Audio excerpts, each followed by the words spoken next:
In 1991, 8 people sealed themselves inside a giant glass world and agreed not to come out for 2 years.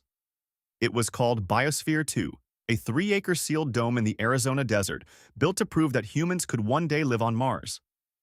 Inside was a tiny copy of Earth, a rainforest, a small ocean with a real coral reef, a savanna, a desert, and a farm to grow all of their own food. Once the airlock closed, nothing could get in or out, not even air. At first, it felt like paradise, but slowly something started going wrong that nobody could explain, because the oxygen was disappearing. Month after month, the air kept thinning, until breathing felt like standing on a mountain nearly 3 miles high. The crew got exhausted, and climbing a single flight of stairs left them gasping. The strangest part was that the missing oxygen wasn't turning into anything they could measure. It took months to solve the mystery.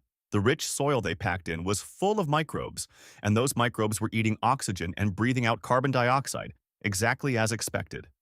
But the carbon dioxide was vanishing too, silently soaked up by the bare concrete walls, which hid the evidence.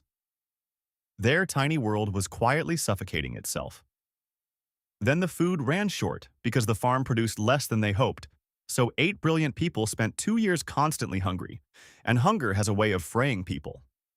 The crew slowly split into 2 groups of 4 that could barely speak to each other, trapped together with nowhere else to go. Outside the habitat, the ecosystem unraveled in its own way.